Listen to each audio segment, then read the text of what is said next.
The way my autistic brain thinks about things, I'm like, everything means something else. I have to memorize and figure out what that means. I learned to crochet first, and that's definitely the more interesting story. How do you combat executive dysfunction when you are your own boss? A lot of my stuff that I design comes from musical inspiration.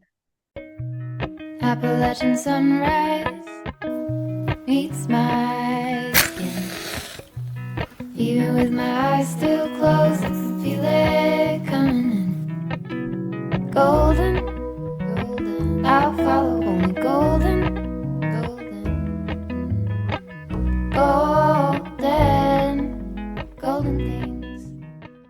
Hi, I'm Liv Scott from NeuroStitches. I am a crochet pattern designer and the creator of NeuroStitches. And I am she, her pronouns. And I'm here with Corinne. My name's Corin, she, they pronouns. I am the knit and crochet designer behind iknituknot, and I design mainly accessories, and then I am a content creator on Instagram. By the way, I've meant to tell you, I love your name. I knit you not. It's so fun. It's so cute. I love it. Thank And you're you. also the first pattern designer that I've interviewed so far. We've had yarn dyer, so I'm really excited to interview you and get your perspective on things. That'll be a little bit different from a yarn dyer. So I'm gonna be crocheting and knitting off and on just because it helps keep me like grounded and stuff. I talk relentlessly about how it's like a stem for me, and I'm not. And this is the other thing too. I don't know if you're like this, but because I'm a process person, sometimes I will be knitting or crocheting and I'm not making anything in particular.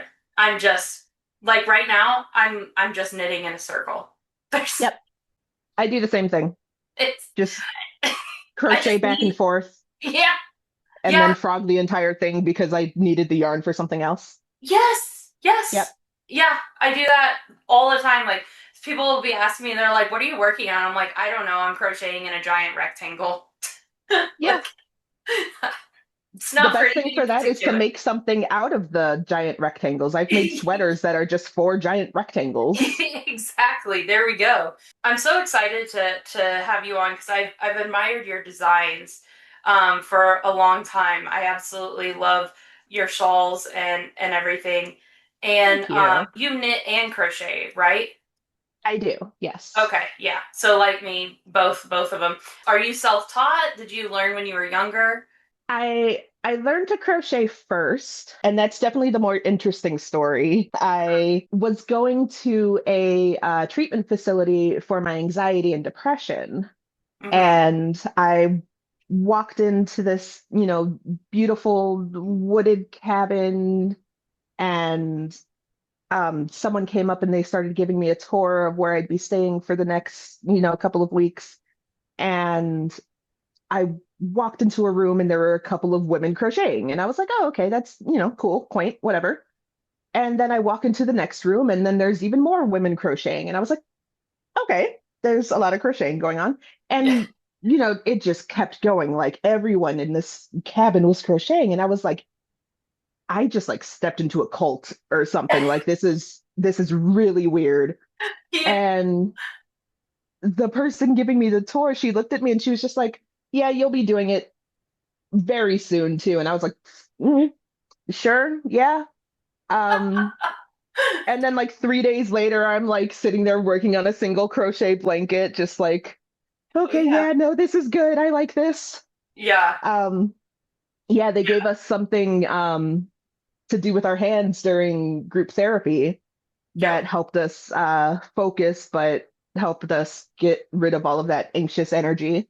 Yep. Um, so it was really a combination of all of the women in that cabin that taught me to crochet. Everyone would look over and kind of like correct my stitches and Oh um my God, I love that. yeah, It's so a community. it was definitely Yeah. like it takes a village to teach me how to crochet. Um and like a week later I'm calling home and I'm like, "Can you just send me all the yarn in Joann's?" Like rest in peace, Joanne's, but like I Yeah, get like a box in the mail of just like red heart, and I'm like, yes, I love this. that's Um, amazing. I love yeah, that. and then it just stuck with me when I went home and I discovered Ravelry and I discovered like this whole online community, and I was just like, I was completely hooked. Like, excuse the pun, but I was I'm in here it. for the puns. I'm always down for a pun. Yeah. And then maybe a year later, I started branching out with what I was making, and I would start looking at patterns, and I would be like, "Oh, this looks neat. Oh, that's knitted. Oh, this looks neat. Oh, that's knitted too." And then I was just like, you know what? I'm just going to learn to knit so that I can make all these things that I'm finding. Yep.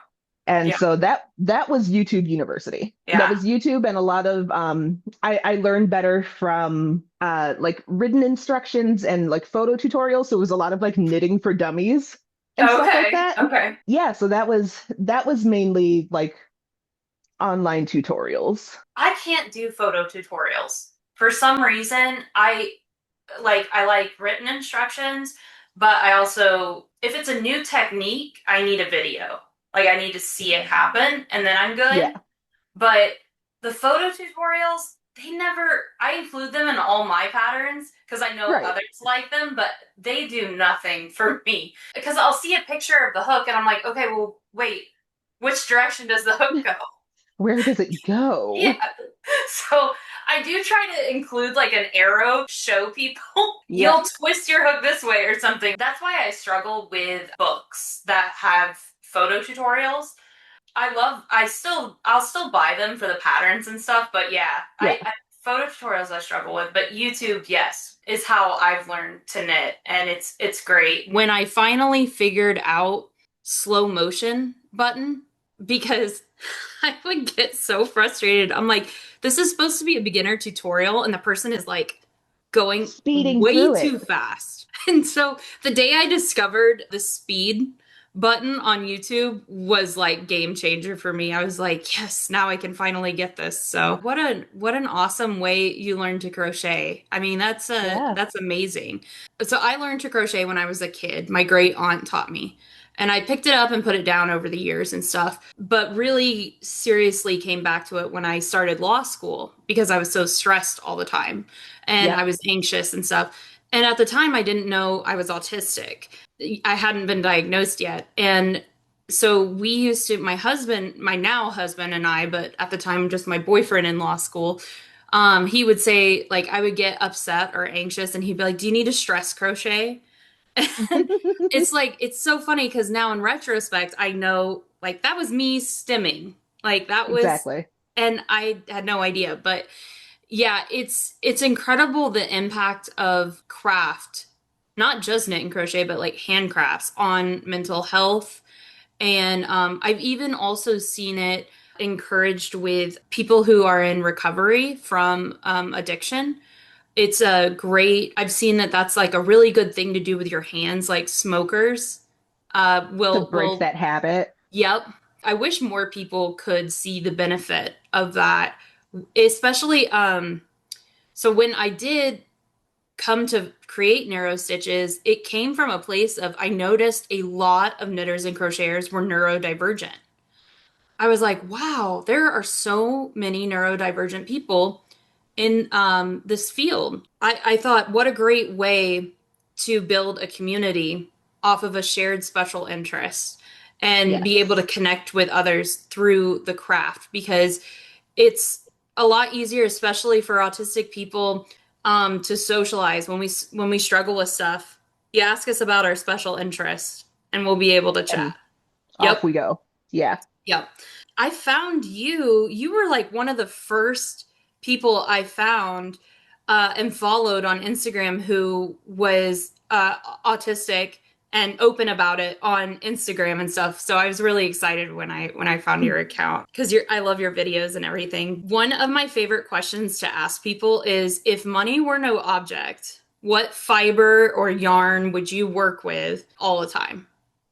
Ooh. Okay. I feel like I feel like if money were no object, I would go beyond like working with the yarn. I would like create a yarn. Like Oh, I'm working with a company to create my own line of yarns.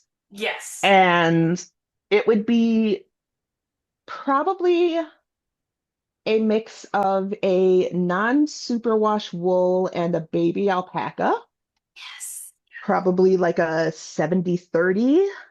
Yes. Um, and it would be very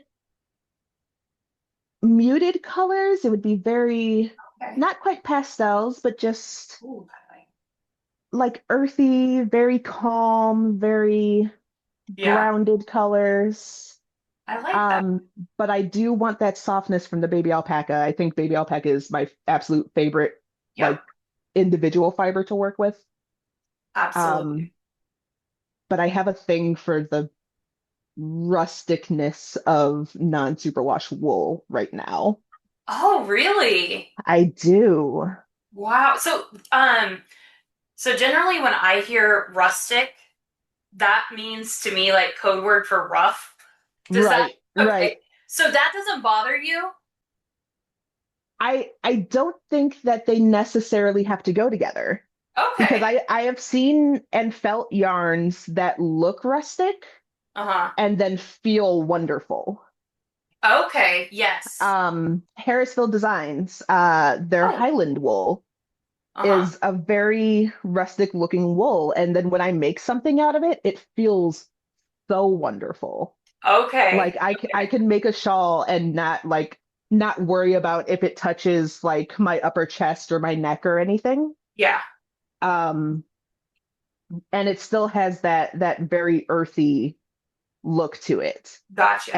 it's one of those yarns. Like one of my favorite things to happen when I'm working with a yarn is if like I'm working with it and I have to pull out like the vegetable matter or Yeah. like the Yeah. hay from the farm or whatever, and I'm like, oh my God, this is proof that this came from an actual sheep. Like Yes.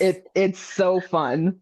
Yes. Um and that happens sometimes with it, not enough to be disruptive, but enough to be like, yeah, this is wool. You're working Yep. with wool. Yes. Oh man, I love that.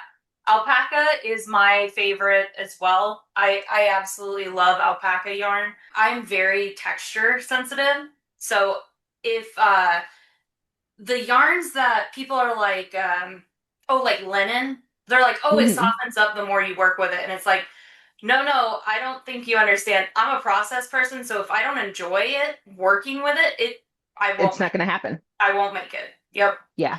And so I linen is just very it's like gritty to me Hmm. and stuff. And yeah, alpaca is my absolute favorite. Um I like your 70/30 split though too. And I will say I have learned that generally speaking when people say rustic, it usually is like code word for rough, but there are some that are described as rustic that are soft, which Right. I've been pleasantly surprised by. Actually, Ross from the We Yarn Company, who Hmm. he was the first person I interviewed. Yeah, and he has a. I had ordered some yarn from him, and it was his own special blend that he had milled just for his dyeing company. It's called Costa Lace.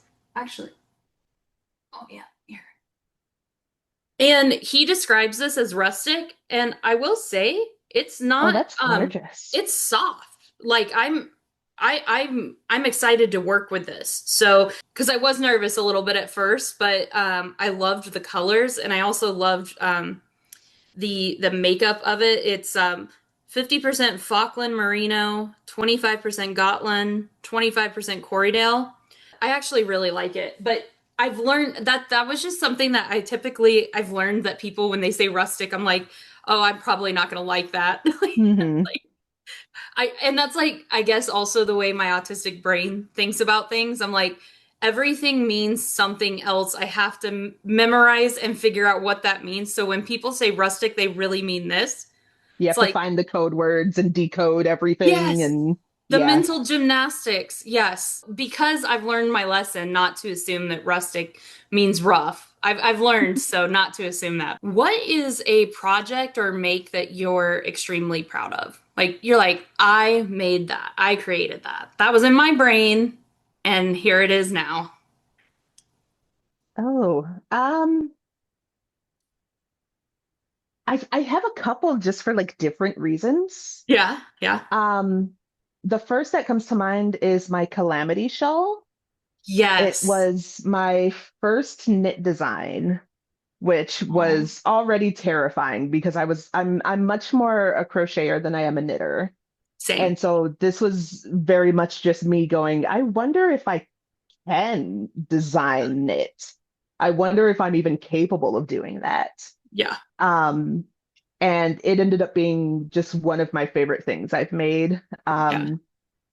And especially because I made it a lot of my stuff that I design comes from musical inspiration.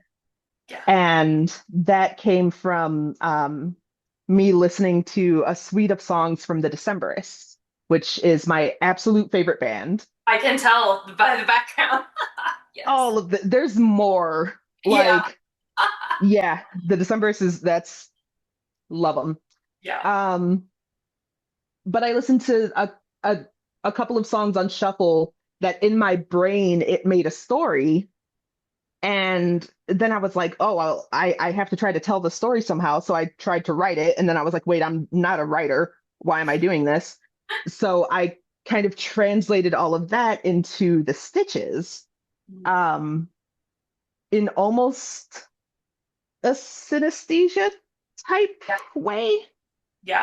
Um, it was very easy for me to listen to some of the songs and be like, oh, this is definitely like that little bit of crisscross lace that I use, and Yeah. that's very latticey, and that's you Yeah. know he speaks of the Andalusian tribe, so like of course I have to use Andalusian stitch, and like so it just came together, Yeah. and then to finish it and be able to show the finished product to the band was one of the highlights of my life. Oh my God. I went to a concert VIP and got to show Oh them my God. the actual shawl, and the lead singer called it beautiful, and I told them the name of it, and the keyboardist like laughed and was like, "Oh my God, the Calamity shawl!" And Oh I my was just like, God. I loved it. That's amazing. I love Yeah, that. Wow, that's incredible. I felt special when I went to VKL for the first time in New York in January this year. And I got to meet Geraldine from The Wandering Flock. And I had just came out with a pattern that I designed in her yarn. And so that was really cool. I felt like, oh, this yeah. is so cool. Got the designer and the dyer. But that's really cool that to hear the journey of how that came to be. What would be like a dream project for you in your like designing career or in content creation and stuff? Is there something that you're working towards? I have two in mind, and they are very predictably because the Decemberists are one of my like special interests Yeah. related to the Decemberists. One is they have an album called What a Terrible World, What a Beautiful World. Mm-hmm. The album cover is very quilt-like. Oh, It's absolutely beautiful, loads of colors. It lends itself to quilting, but I can see it as a crochet blanket as well. yeah, It would have to be kind of free form, yeah, which is what has scared me off of doing it. yeah. But I would love to attempt to make that album cover into a blanket. And then another thing is I would love to make kind of a concept album type thing. I don't even know how to describe it, but just like make one shawl for each song on their album The King is Dead, I, and just like release it as a zine, and just like oh, have a whole book just like with lyrics and the patterns and the like, because that's my favorite album of theirs, and yes. I think it would lend itself very well to Yeah. different designs. So I love that. I love having like an overarching theme and having each thing mean something more than just the looks of the shawl and stuff or like Right. the blanket. And especially with the first one you said, It's called What a Terrible World, What a Beautiful World. so there's so much I feel like you could do with stitch construction, but also with color. That Hmm. that would be a lot of fun for like a dyer to help like to get involved with you to like collaborate on that with. Maybe if there's any dyers out there listening who are Decemberist fans, maybe we can get this collaboration going because I am I down for mean, the we can quilt sit and pattern. listen to the Decemberists Yeah. and Oh man. I don't know how to quilt. But right. I love when I was a little kid, I was always fascinated by the history of quilts with like when we learned about them and like the role they played with like the Underground Railroad and stuff like that. Right.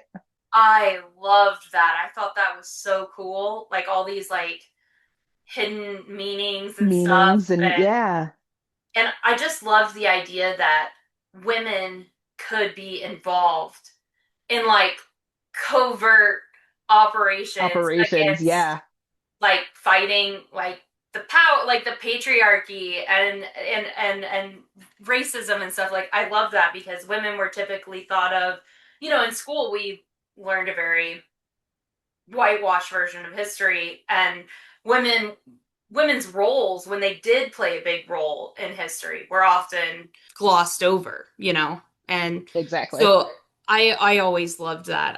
And that's part of the reason I love the fiber arts too so much, is not just quilting, is like, there were spies in World War II who did. Encrypted all of the code into the Yes. knits and pearls and Oh my God, that stuff I love that. That is so cool. That's why I don't get the people who are like, why are you bringing politics into, I just want to knit or crochet. I'm like, it's like, honey, it's honey, been here. it's It's been always here. been inherent. Yeah, because it's one of the few ways women in the past have been able to express themselves. So yeah, Exactly.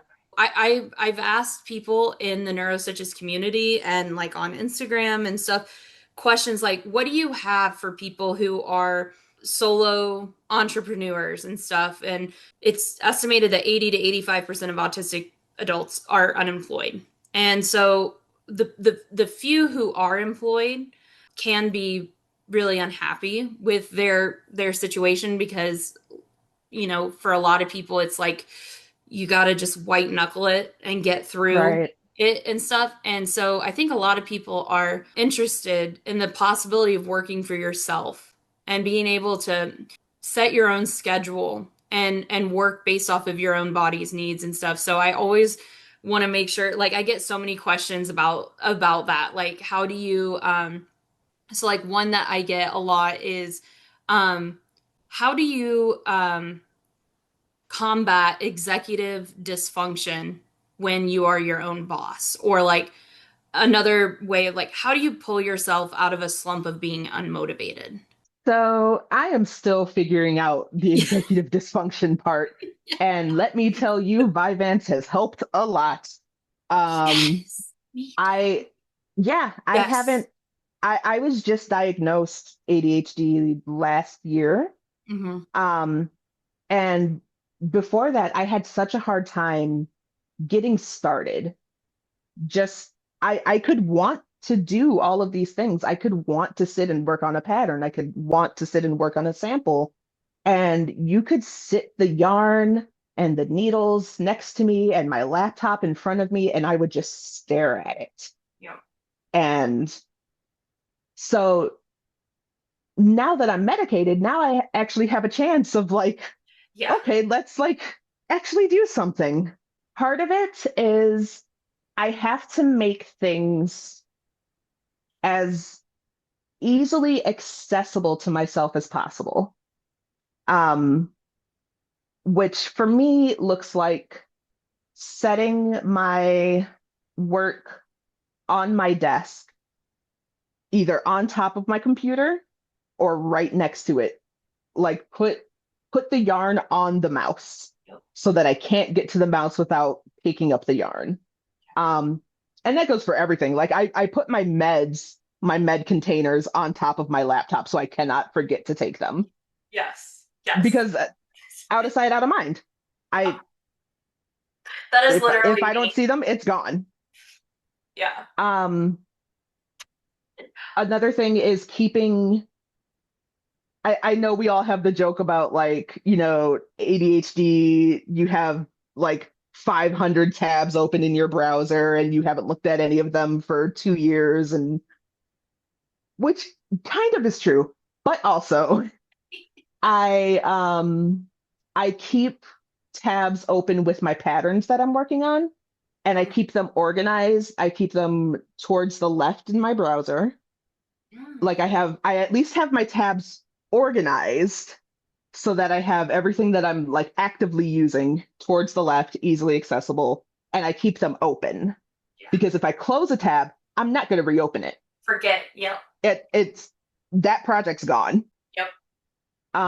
So at least if I have it open, when I turn on my computer, it's the first thing I see. I can be like, oh, that's what I was working on. Let me pick that up because it's right on top of my mouse. Let's get back to it. Yes.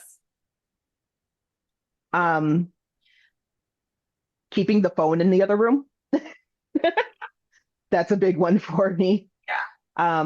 Because it's very easy for me to go, oh, let me just check Instagram, and then 3 hours is gone. Yeah, and you're like, what? Wait, what the hell was I? What happened? I didn't even enjoy those 3 hours. Why did I do that? Like, Yeah. The reason I was laughing about that is because I felt personally called out because that is exactly what I do. Like, and it's so funny because I am married to someone who does not like things out, like clutter and stuff. And so it makes for a really interesting dynamic when I will leave things out in a certain spot so I remember to do it. And mhm. then he goes through after and will like put something away. And then I'm like, then I can't find it. And we sound like we're 80 years old, arguing. Yeah, it's my husband's neurotypical. And so it's definitely keeps things interesting, but it is like that is probably the thing we fight about the most. We have definitely had to work on in our relationship, and like we've found certain systems and stuff that'll help us work. It does work for me, but you can get cluttered really easily. So that's something I do have to like work on eventually. That is a way that I also do things. I'll put sticky notes on my computer, my laptop, and which I feel like is such a like millennial or even boomer thing to do. Like instead of setting a reminder on my laptop, I put a sticky note on there. I used to do that with my phones actually. In law school, I because I couldn't ever remember to look at my phone, so I would put like a sticky note on the back of my phone with Yeah, like my to-do list because unless I yeah. So yeah, I definitely empathize with that. That and alarms on my phone are the only way, like not just calendar events that send you a little notification. Like, no, my alarm has to go go off. off. Yeah. Yes. And and if it's something that's like not in the like normal routine of things. I have an Android, so one of the things that you can set up there is to type out what the alarm's for and it will read it aloud. And There you go.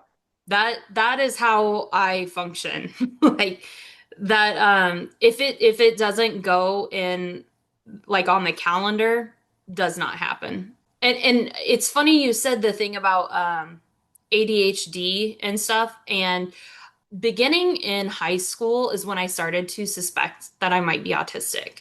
for various reasons, I was like, because of all the stereotypes we knew about autism. I can't be autistic because I can hold a conversation and I can make eye contact. So I can't be Yep. autistic. I Yep. can't.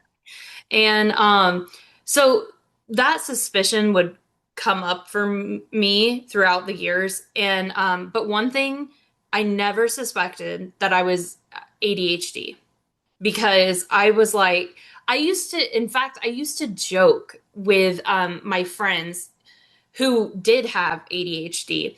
I would say whatever the opposite of ADHD is, I have that because I can sit and work on something for hours and I forget to eat, Yep. drink, use the restroom until it's like too late.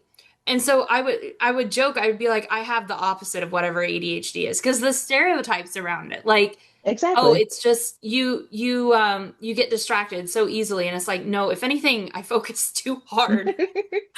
And so when I was diagnosed with ADHD, in my like part of my autism assessment included the ADHD diagnosis, I was shocked because Yeah. I all these like and that's why stereotypes are so important to like break about because I just think about all the years that I could have made my life a lot easier with the proper diagnosis and access to the right medication because I also take Vyvanse and that was a game changer for me. I Yep. was once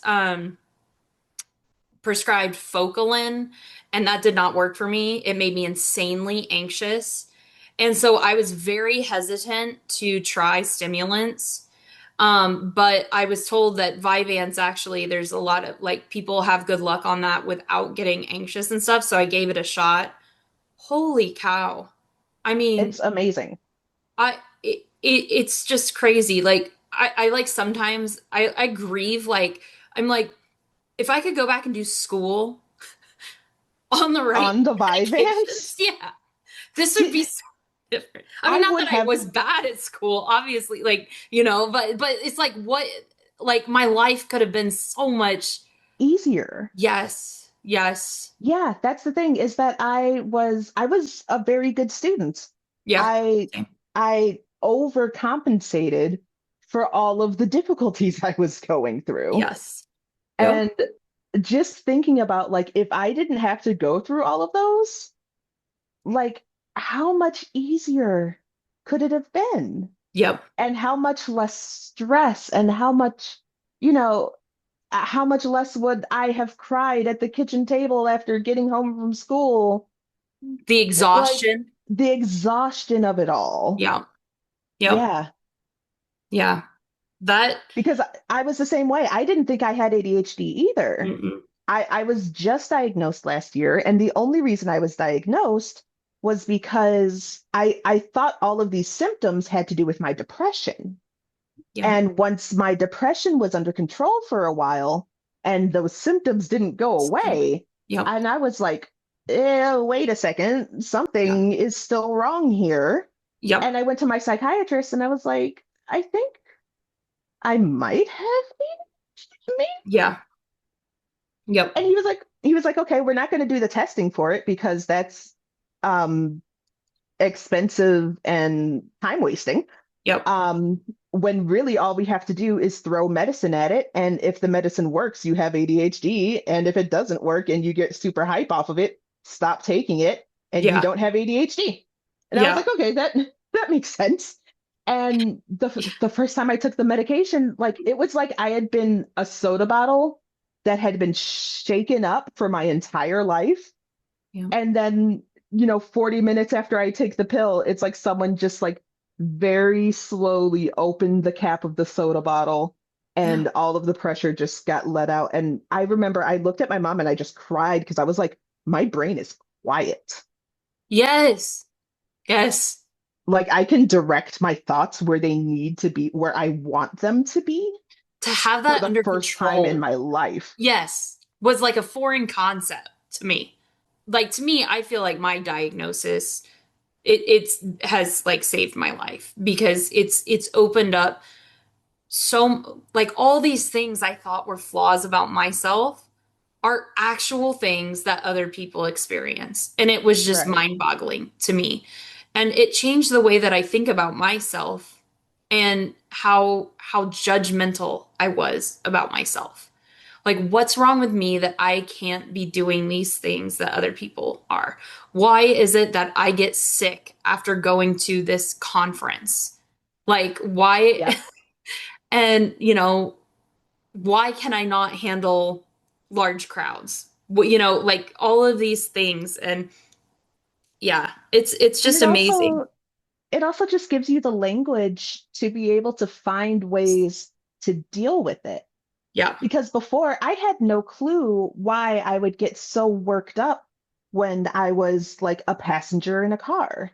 Yep. I didn't realize it was because I was becoming overstimulated by all of the lights and by all of the traffic and by Yep. music playing in the car. And like I didn't realize that overstimulation was a thing. And I Yep. definitely didn't think that's what was happening to me. I thought it was just anxiety because I was in a car and cars are big and dangerous and scary. Yep. So now that I know that, Yep. it's much easier to be like, okay, how do I deal with overstimulation from being in a car Yep. and finding strategies to deal with that? Yep. Absolutely. What do you use to help with that? Mainly sunglasses. Yep. That helps a lot with just like glare popping off of things. Yeah. Because I found that was like 80% of the problem right there. Yeah. Just anywhere I look, there's a glares, and I was just like hiding my eyes or like looking up at the ceiling and like um I don't drive if it's Yeah. not obvious. Yeah. Um, but yeah, I use sunglasses, and I also unfortunately I do get motion sickness, so I can't like crochet in the car or anything, Oh which is no. really sad because that was gonna be my go-to. Right. Um, Yeah, I but do a lot also of car just crocheting. Yeah. yeah, yeah. My loop headphone or Oh, earplugs, yeah. lifesavers. Yeah. Loved those little things. How do you feel about the role social media now plays in being a business owner? NeuroStitches is an online community connecting neurodivergent folks through the fiber arts such as knitting and crochet. NeuroStitches is completely free to join and access all the resources within the Discord server. And we operate on a pay what you want model. That way we can remain free and open to everyone. So right now, NeuroStitches relies on individual contributions to keep it operating open and free to everyone. So if you want to support NeuroStitches, please consider buying me a coffee on our Ko-Fi page, or please like, share, and subscribe. And do that anyways, because it's free. I'm always curious for neurodivergent people. Some people find social media is a more accessible option for them in terms of socializing, but other people feel like it amplifies all the existing problems that they have with socializing. Like, how do you? I fall somewhere in the middle, but how do you feel? Yes, and Yeah, um, it it does make things a little bit easier for me. yeah, Um, because it's it gives me time to gather my thoughts. It gives me time to sit and think and edit what I'm saying and figure out how to respond to things. It gives me that extra buffer yes, time instead of the face to face. So it does give me that extra space. Um, I hate that it's so necessary yeah, for business. I hate that it's clicky isn't the word, but it's very personality driven, and it's very like once you find a person that's like they have the big personality and it shows through the social media, and hmm then they get the following, and then that translates into the sales for them, yes, and it's very hard to break into that. yes, I am lucky enough that I have a decent following on Instagram. Yeah. Um, but I haven't yet found that that translates into sales. Yeah. And part of that is just that marketing is hard and it doesn't come naturally to me. Right. That's the part that feels very unnatural to me. Yes. I love getting on Instagram and like making silly videos and like Hmm. um making jokes and posting pretty pictures. But like the minute you tell me like, hey, you actually have to tell people when your pattern is coming out and like Yes. ask them to go buy it, then I'm like, no, that's okay. They don't have to go buy it. Like it's Yep. fine. Yep. If they like Yep. and like I don't have that entrepreneurial spirit. Yes. So it's very hard for me to do that part. Yes. But I find it So a lot easier to promote or champion other people. yes. Oh, it's Yes. so easy for me to go on there and like share someone else's post Because and I be get like, you all excited. need to go and buy Yes. this person's yarn and this person's pattern and Yes. this person's hooks. And they're like, what about you? And I'm like, nah, I'm good. Yeah, yeah, don't worry I'm about good. me. Like, yeah. No, I totally agree with that. And that's part of the reason that I wanted to do this too, is like because it is a natural barrier of entry for neurodivergent people Yeah. of because a lot of neurodivergent people can struggle with socializing, and marketing is basically socializing on steroids. Like Yeah. it's awful for us. I Yeah. mean, I don't think a lot of people particularly enjoy it, but It comes so a lot more naturally to some people than it does to others. yes, yes. And I'm that way as well. It's very hard for me to like give my business card to someone. Like I've gotten Oh my better God. about it. Yeah. I'm sorry. I went No. to H&H Oh, Americas I a was gonna couple of ask you. months Yeah. ago, and it Yeah. was amazing. But like the whole thing is one big networking event. Like that's the point of it. That's what I was gonna And ask you about next. We're on the same yeah, wavelength. I love that. Okay. Yeah, tell yeah. me And about it. it was such a cool event. I had never been to a trade show before. Yeah. And I went to the they had a content creators Oh, event like basically learning to be a better content creator. like a summit. They, yeah, they had the Yeah. creator summit. So they had that the day before H&H started. Oh, And okay. so I went to that Uh-huh. and yeah, literally the whole thing is just like go and like sell yourself to these brands. And I was like, I don't know how to do that. Like you're gonna have to Yeah. give me a little bit more Yeah. instruction here Yeah. because Yes. I didn't even realize until like a few days before when someone sent me an email and they were like, get your business cards ready. And I was like, I don't have business cards. Yeah. I don't have time to get those printed. What are you talking about? So I had Yeah. to hurry up and figure out how to make like a digital business card. Yeah. And then Yeah. it just does not come naturally to me. And Yeah. like, I really had to like,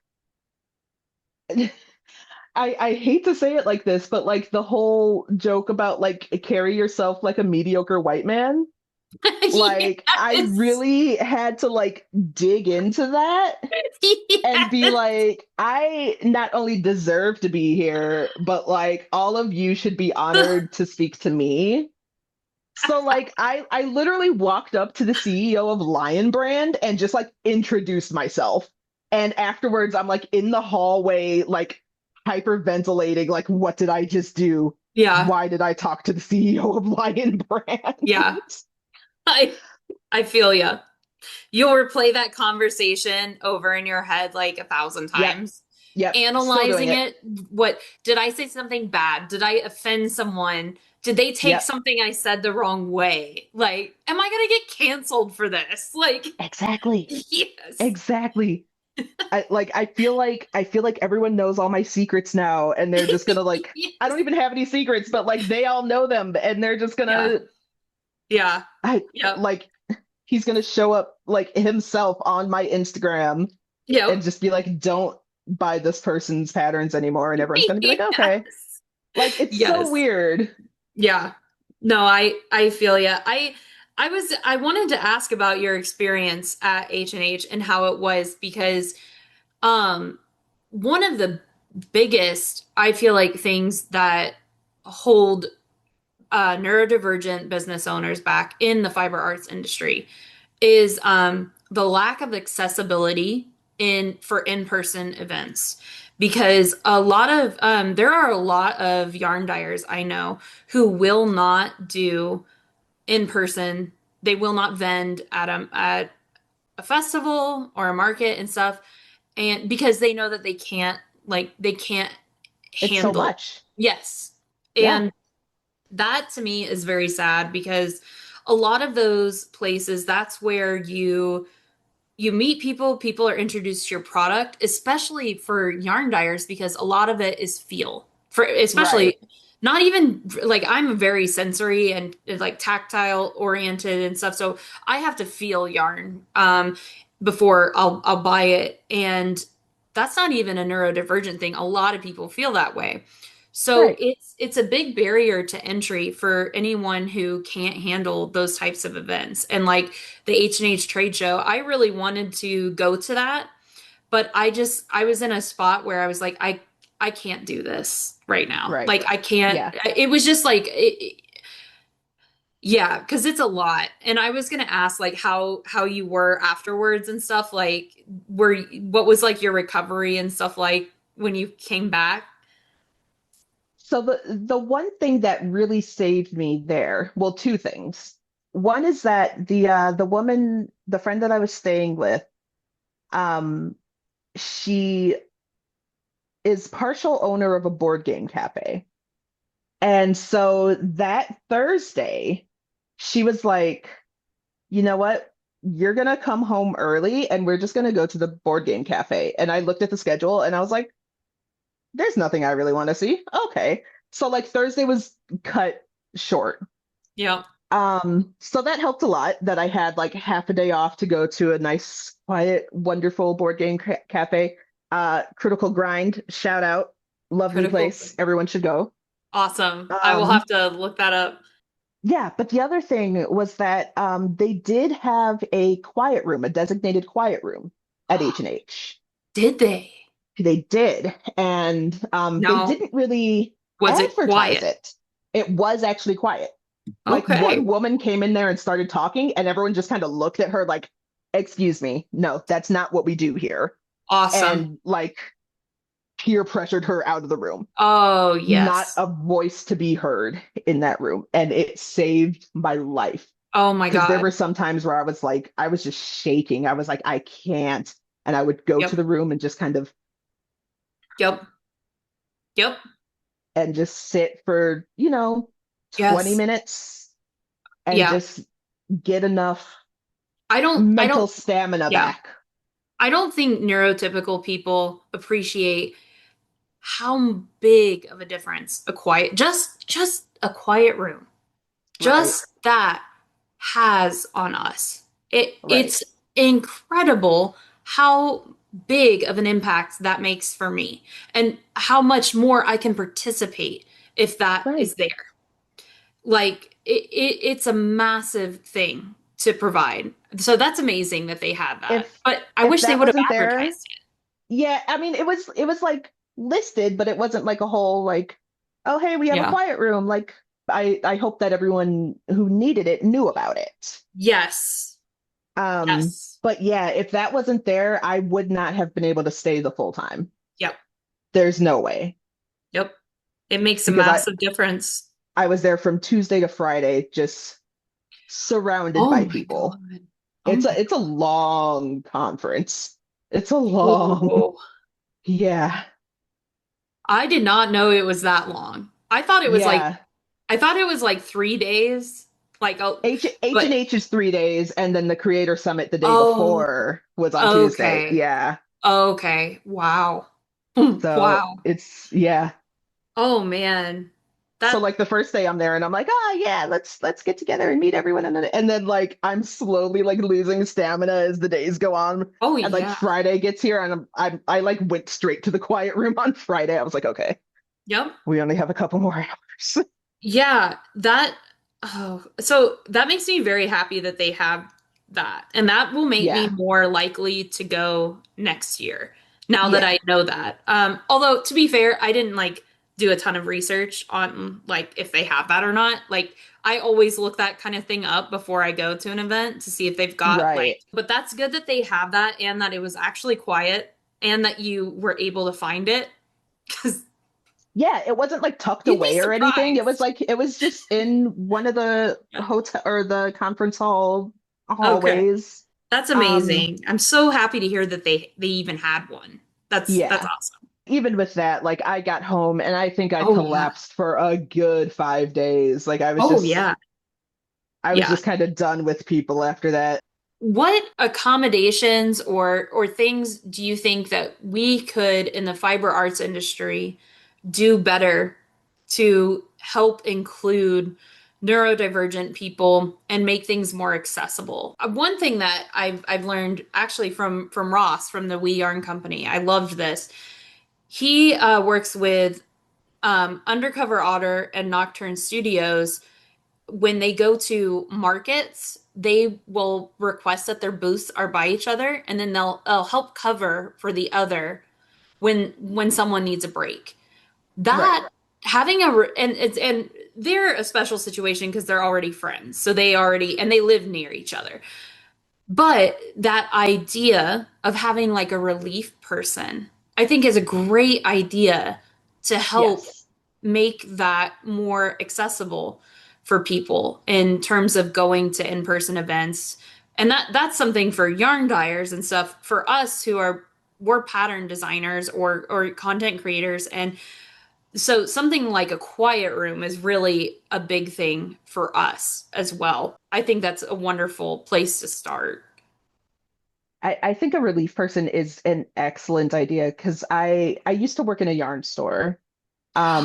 I that was my foray into trying to work Oh because yeah. all my life I haven't been able to hold a job. Yep. Um, and so I got to a point where my therapist was like, "Hey, why don't we try? Why don't we give it a try?" Yep. Um, and I held the job for 9 months, which is a personal record for me. Yep. Um, but part of what led to the burnout that led to me not being able to work anymore was that I didn't have a relief person while I was there. Yep. It was a small yarn shop and it was a small group of employees, so I understand why. Yeah. But not having anyone there to just be like, hey, I need to like sit in the bathroom and breathe for 3 minutes. Yep. Can you cover the register? Yeah. Not having anyone to do that was really hard. Right. And that wasn't the fault of the store, and they were very accommodating with everything. Letting me play my music and letting me like wear my earplugs and Yeah. like they were very accommodating, but like Yeah. that definitely was hard. One of the things this is so like pie in the sky, but it's the first thing that came to mind is like don't have the social media algorithm punish you for not posting Yes. because sometimes you have to take a break. Yep. Oh yeah. Sometimes you are burnt out. Sometimes you can't post. And when you come back, all of a sudden your reach is nothing. Yep. Um, Last fall, I was in the hospital for a couple of weeks, and my reach still hasn't recovered 8 months later. Yep. I used to pretty routinely, like if I posted a reel, I would, I would get 50,000 to 100,000 views on a reel. Mm-hmm. Mm-hmm. I struggle to hit 5,000 now Yep. It's just it's because of that break that I took. yep. It's and the other thing too is I feel like the algorithm isn't very I have had it in the past where it locks me out of not locks me out. it doesn't let me like or post or comment if I've liked too many things. Oh, so we're putting a cap now. The And thing that that's, social media is meant to do, yeah. I'm doing, and now And you're punishing me for it. right. And I get that they're trying to like stop the bots and stuff. Like, I get that. But it is really punishing people who are neurodivergent, who work for that stuff. So, how I am able to use social media and stuff as part of my business is I get on usually, well, I try to only do this. It's gotten worse over time, but I get on once in the morning, I post whatever I need to, and I look at other people's stuff and I'll like it and comment and stuff like that once a day, and then I'm done. And I would get like it wouldn't let me post or comment or something. It would say you've like reached, it would say something like you've liked too many things or something. And it wouldn't let me, and it sometimes it would last for days. That hasn't happened to me in a while. I think probably the last time that happened to me was at the end of last year. But that was a thing that was happening, and I couldn't figure out why it kept happening to me and stuff. And I'm like, okay, so I'm not like, I now have to be stingy with my likes and my comments, or else I'm going to get locked out or something. Right. Like, that makes absolutely no sense. And so I feel like that punishes inadvertently like people who are trying to maintain a balance of their life and try and balance and not, that's the thing, is they want us to be like, well, Zuckerberg at least. That's the thing, is I miss the way Instagram used to be. And now it's like it's this whole other thing where I feel like you can't reach people. And Mm-hmm. also on the other side of that, I will have friends who they'll be like, "Hey, did you see well, oh, like they're coming out with a new collection or something." I'm like, "Oh, I didn't even know that was happening." So I'm not even seeing things from people that Right. I follow. And there's so many ads. It's ridiculous. And I really miss the way Instagram used to be, because also in the fiber arts industry, it's so important because it's so visual. We're visual people. And so I used to love just scrolling through and seeing people's different projects, or like the yarn that was coming out and stuff like that.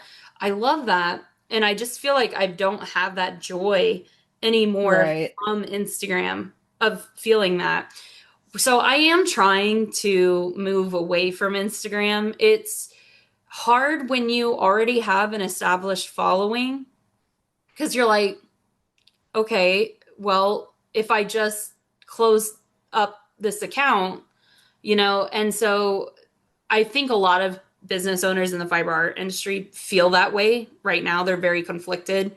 Like, we want to leave Instagram. We don't support Zuckerberg or the stuff that he does. And so I'm trying to do more and more YouTube and Blue Sky.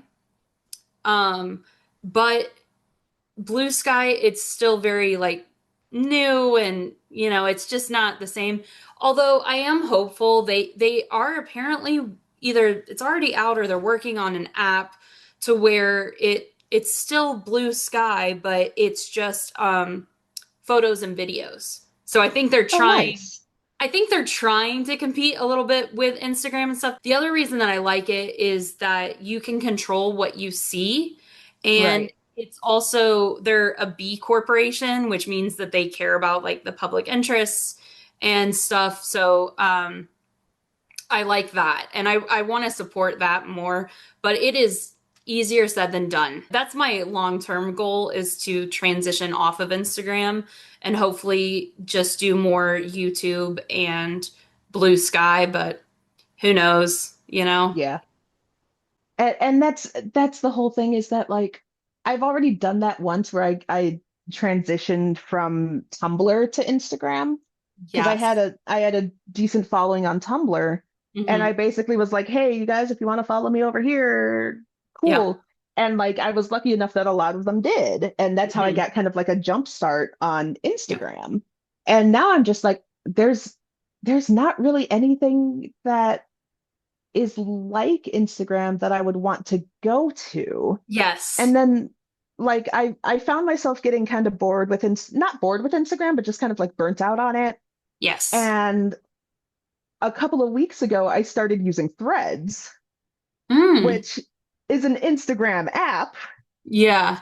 but like I'm having a lot of fun over there. Mm. Okay. And so part of me was like, I could just hang out here for a while. And then part of me is like, this is still meta.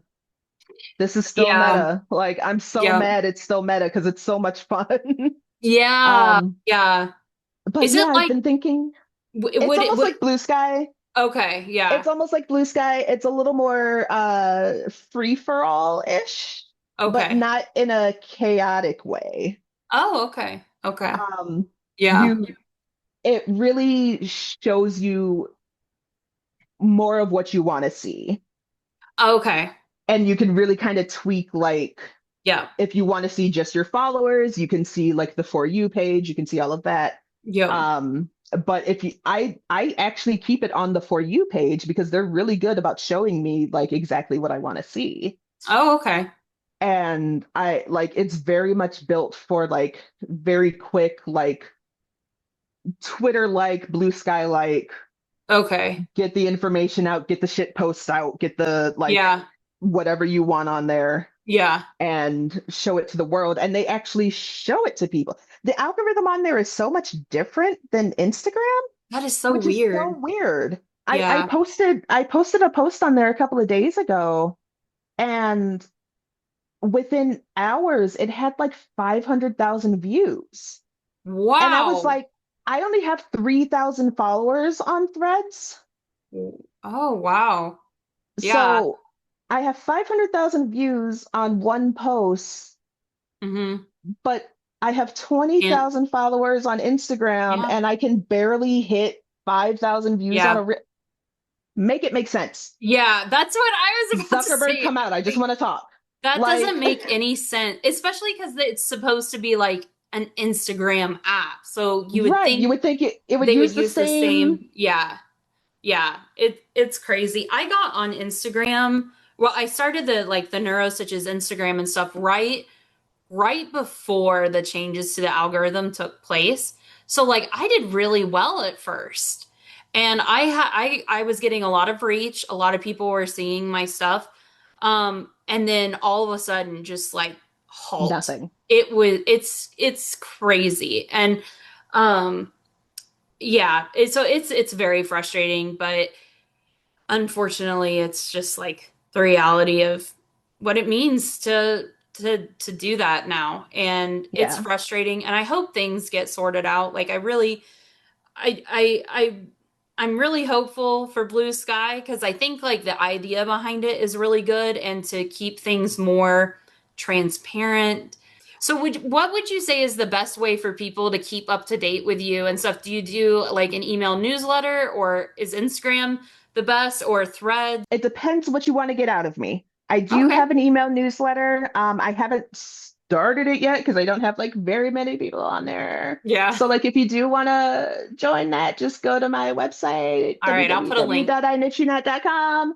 Awesome. Uh, Follow me on Instagram. I'm on iknituknot on there. If you want the shit posts, same thing on Threads.